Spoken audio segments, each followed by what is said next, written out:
Ein ausreichender Schutz des The Mel Lewis That Jones big band was known worldwide, all over the world. The band has changed its name. Why is the name changing? What happened? Well, actually, what happened was unknown to us. Mr. Jones decided that he would change his lifestyle and leave the band and go to live in Copenhagen, Denmark.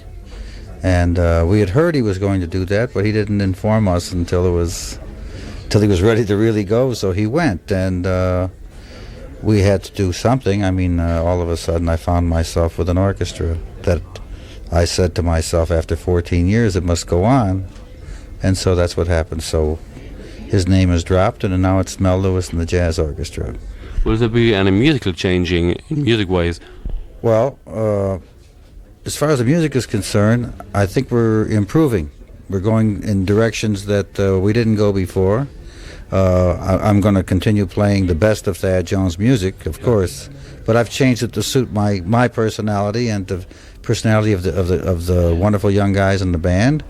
And we have now added a French horn, and which will make another sound again. And Bob Brookmeyer has become our #1 musical director.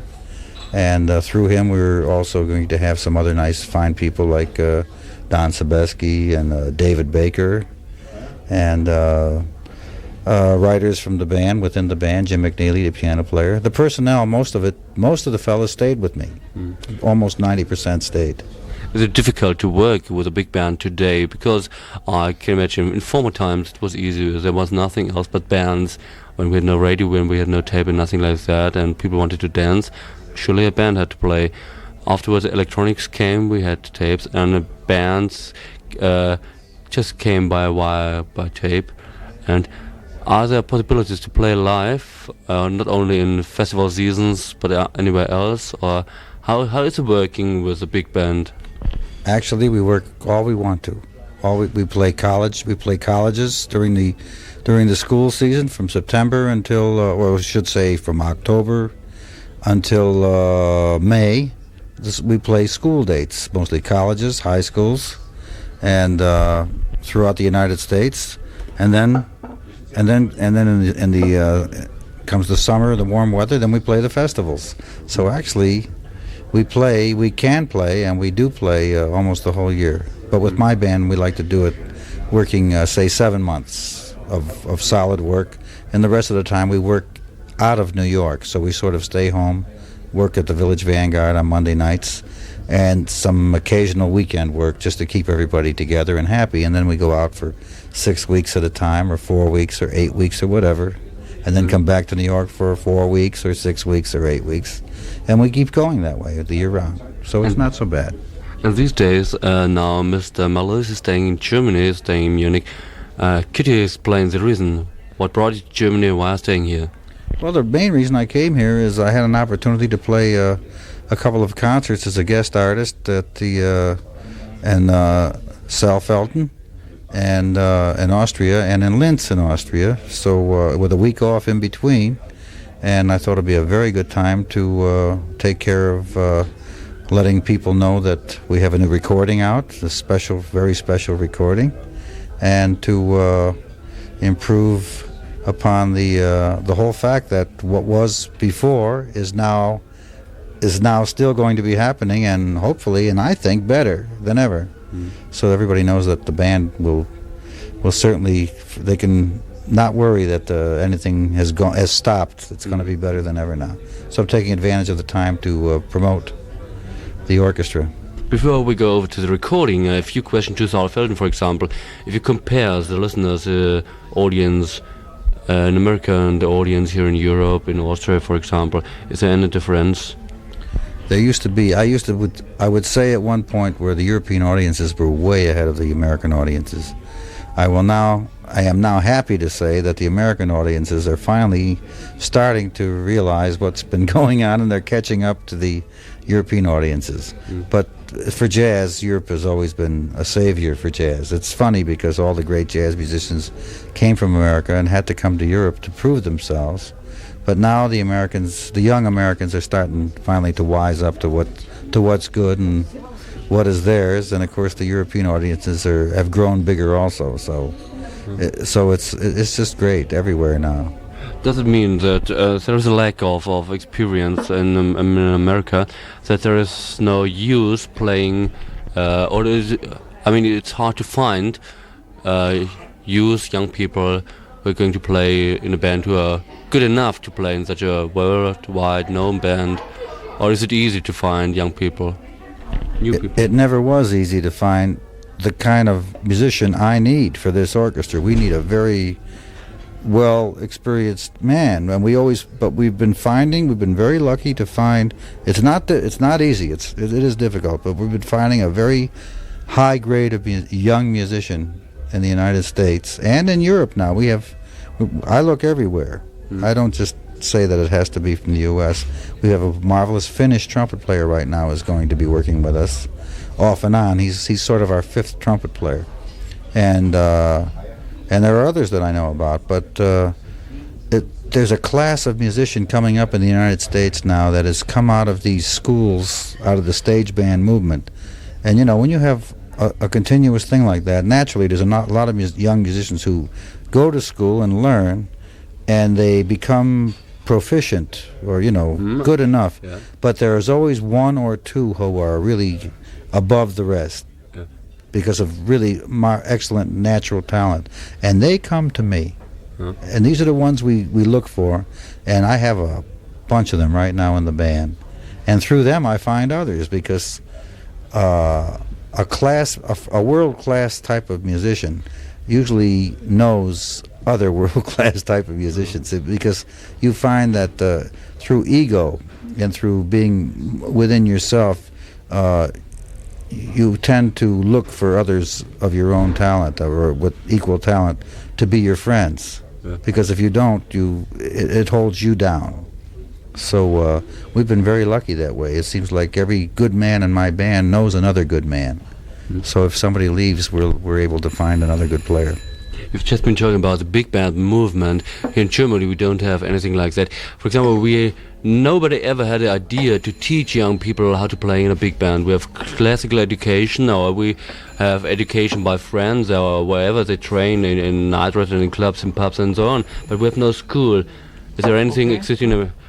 Is there anything like that existing overseas? Oh yeah, we have what we call the stage band movement in the high schools and colleges, and there are 37,000 stage band units throughout the United States and Canada. That means practically every high school has a band, and then these young members go on to all the colleges, and all the colleges have bands, and of course they have more than one.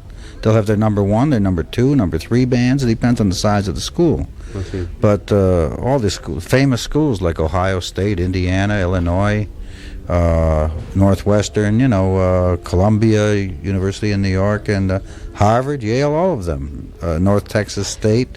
Some of them really specialize, but every college, every university has a musical course and featuring a stage band unit.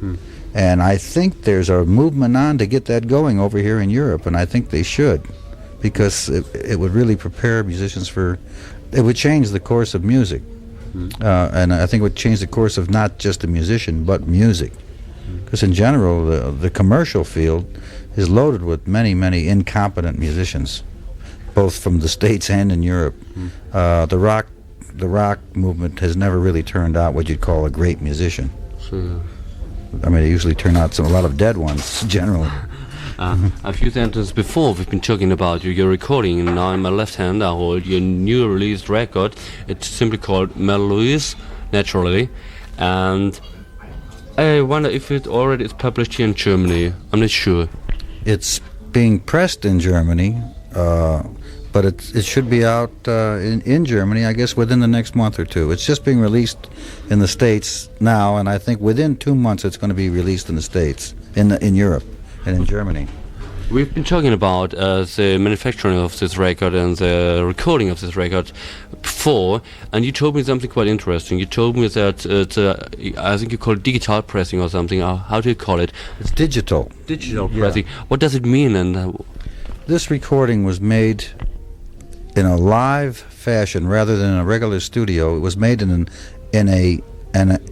acoustically perfect setting with a minimum of microphones. There were only 3 microphones set up in front of the orchestra, and all the dynamics and all the sound is exactly the way it sounded in the room. In other words, when somebody listens to this record on their home player, they're gonna, if their machine is, if they set it up, if they listen properly, they'll get the feeling that they're right there.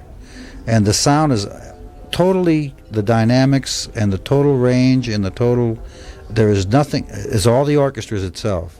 There is no fooling around by the engineer. The engineer has nothing to do with this recording other than setting the microphones in the correct place and opening them up to the right level, and then sitting back and just enjoying it himself. It's a total job done by the orchestra itself, and it's there are no microphones on the drums, for instance. You can hear everything I do, but you hear it the way I'm doing it. It's not, there's no engineer destroying my sound. It is my sound. Yeah. And it's every member in the orchestra can be heard with his sound. And it's fabulous. I could go on and on. But the main thing about the word digital is digital means numbers. That's what the whole idea.